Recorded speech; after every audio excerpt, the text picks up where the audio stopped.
Amici, benvenuti agli appuntamenti di degustazione con Winepix Degusta.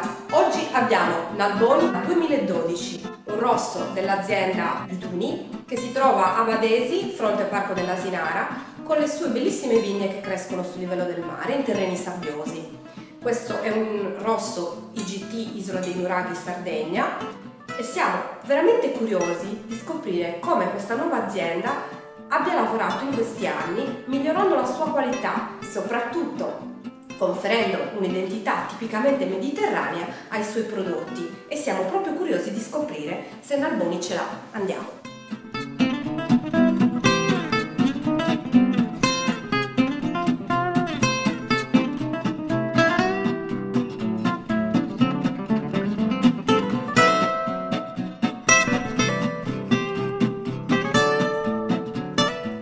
Siamo arrivati al nostro appuntamento con la degustazione vera e propria del nostro Nalboni 2012. Vediamo subito l'analisi visiva di questo vino e si presenta con un bel rosso rubino intenso tendente al granato, molto luminoso. È un vino certamente consistente con dei belli archetti, molto fitti. Passiamo al naso.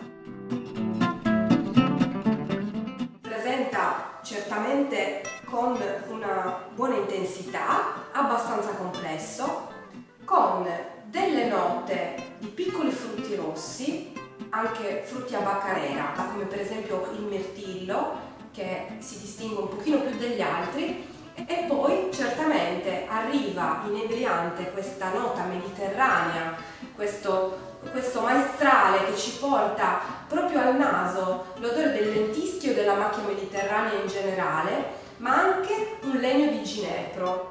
Passiamo all'assaggio.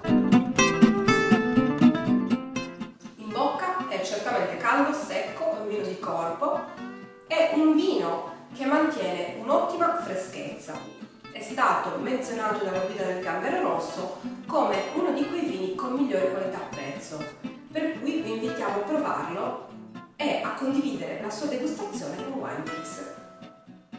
Nalboni, me lo voglio proprio ricordare. Winepix è anche su iPad. Andiamo a cercare i vini rossi della cantina Biduni. Sono curiosa di sapere se esistono altri rossi, perché questo è il loro prodotto base. Vediamo un po'. Bellissime le immagini dell'azienda. Eccolo qua, trovato. Si chiama Tagliano ed è un vino che fa anche invecchiamento in piccole botti di rovere.